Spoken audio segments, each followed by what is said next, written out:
Bengal safe Murshidabad জেলায় ফার্নিচারের জগতে এক পরিচিত ও প্রতিষ্ঠিত নাম। বেঙ্গল সেফ 57 বিবি সেন রোড, বহরমপুর, মুর্শিদাবাদ। বহরমপুর জেলা কংগ্রেস কার্যালয় থেকে সাংবাদিক বৈঠক করে রাজ্য সরকারকে আক্রমণ করলেন অধীর রঞ্জন চৌধুরী। তিনি বলেন, সারা রাজ্য জুড়ে আজ তৃণমূলের অন্তদ্বন্দ্বে রক্তাক্ত। এই রক্তপাত দিনের পর দিন বাড়বে। নির্বাচন আস্তে আস্তে আরও বাড়বে এই রক্তপাত। সারা রাজ্য জুড়ে তৃণমূলের অন্তদ্বন্দ্বে আজ ক্ষতবিক্ষত। সারা রাজ্য আজ তৃণমূলের অন্তদ্বন্দ্বে রক্তাক্ত এবং এই রক্তপাত দিনের পর দিন বাড়বে। নির্বাচন আস্তে আস্তে আরো বাড়বে। টিকিটকে পেল কে পেল না তাই নিয়ে আরো গন্ডগোল বাড়বে, রক্তারক্তি বাড়বে, বোমাবাজি বাড়বে, গোলাগুলি চলবে। তৃণমূল একটা দল না, একটা গ্যাং। এই গ্যাংয়ের মধ্যে আভ্যন্তরীণ কলহ বাড়বে। গ্যাংয়ের লক্ষ্য লুটে খাও আর দিদিকে খোকাবাবুকে ভাগ দাও। দিদি খোকাবাবু যেখানে, তৃণমূল নেতাদের ভয় নেই সেখানে। অতএব এই দৃশ্য বাংলায় দেখতে দেখতে মানুষ তো পরিচিত হয়েইছে। আরো অনেক ভয়ঙ্কর দৃশ্য দেখার জন্য মানুষ প্রস্তুত। হিউম পাইপ কি হবে, কদিনের হবে? পাইপ দিয়ে দিদি আর কি করবে? দিদি এখন নিজে ইঞ্জিনিয়ার হয়ে গেছে, তো কি করবো আমরা? দিদি এখন লিওনার্দো দা ভিঞ্চি হয়ে গেছে, সবই জানে। দর্শন জানে, ইতিহাস জানে, কবিতা জানে, নাটক জানে, ইঞ্জিনিয়ারিং জানে, দিদি সব জানে।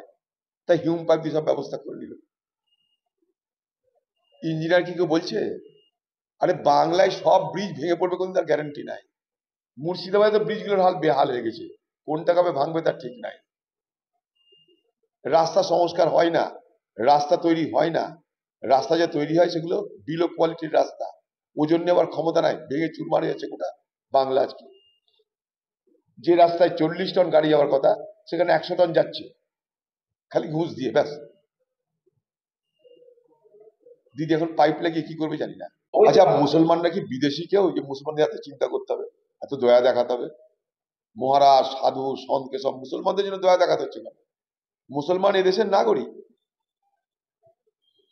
একই কথা, মুসলমান এদেশের নাগরিক, এখানে তাদের বসবাস, এখানে তারা জন্মেছে, এ দেশটা তাদের। এদেশের মালিক মহারাজ, সাধু, সন্ত, মৌলবীরা নয়, এদেশের মানুষ এদেশের মালিক। এমন করছে না মুসলমানদের দয়া দেখাতে লেগেছে সব। মহারাজ দেখে বলে হিন্দুদেরকে দয়া দেখান, কাজে কাজে লাগে। মুসলমানদের ভোটার লিস্টে নাম তোলার জন্য আপনাদের চিন্তা করতে হবে না।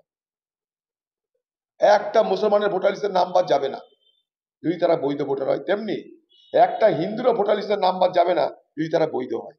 এই কথাটা বলতে পারছেন না? মুসলমানদেরকে দয়া করে কেউ অনুকম্পা দেখাবেন না। মুসলমানরা অনুকম্পার পাত্র নয়। আবার আমি বলছি, মুসলমানরা কাউরি দয়াতে বাঁচেনি, মুসলমানরা কাউরি দয়াতে বাঁচছে না, মুসলমানরা কাউরি দয়াতে বাঁচবে না। মুসলমানদেরকে দয়ার পাত্র করবেন না, না টিএমসি, না বিজেপি, না দিদি, না মোদি।